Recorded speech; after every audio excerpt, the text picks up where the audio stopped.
علیکم ورحمۃ اللہ وبرکاتہ۔ معزز ناظرین و سامعین، امید ہے آپ تمام احباب بخیر و عافیت ہوں گے۔ اللہ تعالیٰ آپ کو خوش و خرم رکھے۔ معزز ناظرین و سامعین، ہوا کچھ یوں کہ بازار کے اندر گہما گہمی تھی، عورتوں کا، بچوں کا، مردوں کا رش لگا ہوا تھا اور بڑے زور و شور سے لوگ اپنی اپنی خرید و فروخت میں مصروف تھے کہ اتنے میں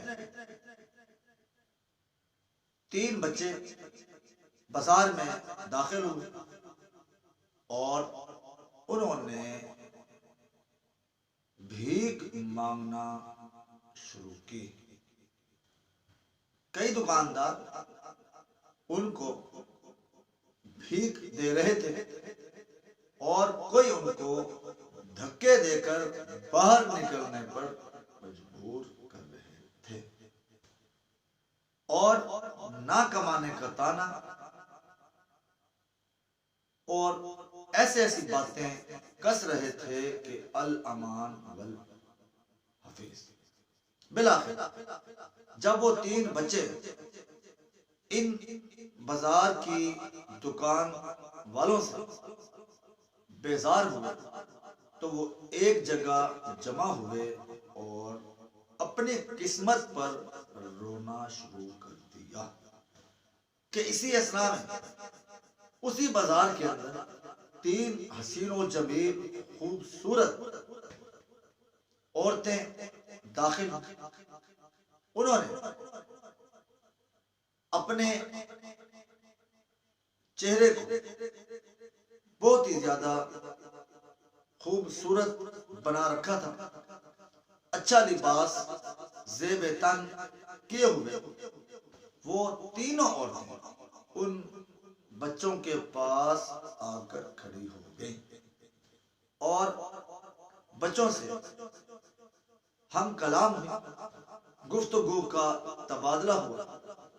پھر ان 3 خوبصورت حسین و جمیل عورتوں میں سے کہ جب وہ انٹر ہوئی تھی، بازار میں داخل ہوئی تھی، سارے دکانداروں کی نظریں اپنے گاہکوں سے ہٹ کر ان خوبصورت عورتوں پر پڑ رہی تھی۔ دریاسنا ایک حسین و جمیل عورت بولی کہ کوئی مرد ایسا ہے جو میرے ساتھ رات گزارنے کا مول طے کر کے پیسہ طے کرے، میں اس کے ساتھ ساری رات اس کی مرضی کے مطابق گزارنے کے تیار ہوں۔ اب لوگ کھچا کھچ اس کی طرف لپکے اور اس کے حسن کی بولی لگنے لگی، گویا بازار حسن سج گیا۔ کسی نے کچھ دینا چاہا، کسی نے کچھ دینا چاہا، کسی نے کچھ دینا چاہا۔ ایک آدمی ایسا بھی آیا جس نے 100 سونے کے سکے جو اس وقت کے حساب سے لاکھوں کی مالیت پر مشتمل تھے، اس کے قدموں پر، اس کے حسن پر ایسے نچھاور کر دیے۔ جب اس کے حسن پر وہ 100 سونے کے سکے نچھاور کیے تو باقی دکاندار دیکھ کر، مارکیٹ والے لوگ دیکھ کر حیران و پریشان ہوئے۔ لیکن اس حسین و جمیل عورت نے، اس بچی نے، اس بیٹی نے ایسا کیا کارنامہ سر انجام دیا کہ تمام لوگ ورطہ حیرت میں۔ تو معزز ناظرین و سامعین، اس حسین و جمیل خوبصورت بچی نے وہ سونے کے سکے ایسے زمین پر، مٹی پر پھینکے اور ان کو اپنے پاؤں سے روندنا شروع کر دیا۔ جس نے 100 سکے دیے تھے وہ بڑا پریشان ہوا اور اس نے اس کو زد و کوب کیا۔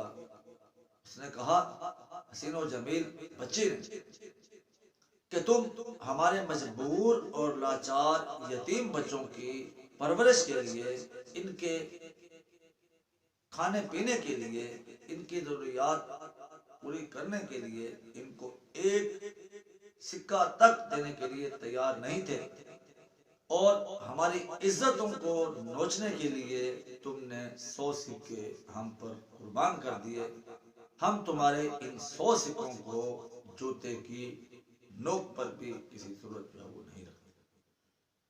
تو معزز ناظرین و سامعین، اس واقعے سے ہمیں یہ اخلاقی سبق ملتا ہے کہ آج عزتوں کو پامال کرنے کے لیے، دوسروں کی عزتوں سے کھیلنے کے لیے لوگ لاکھوں روپے خرچ کر جاتے ہیں، لیکن غریب غربا لوگوں کی امداد کے لیے، کسی بیوہ کی مدد کرنے کے لیے، کسی یتیم کی کفالت کرنے کے لیے، کسی مظلوم کی داد رسی کرنے کے لیے کسی صورت بھی تیار نہیں ہوتے۔ تو معزز ناظرین و سامعین، ضرور ذرا سوچئے گا، اور جو بات سمجھ میں آئے کمنٹ میں اس کا ضرور جواب دیجئے گا۔ مزید اسی قسم کی سبق آموز اسلامک پوسٹ اور ویڈیوز کے لیے ہمارے چینل کو سبسکرائب کرنا نہ بھولیے گا۔ سبسکرائب کر کے آئی لائکن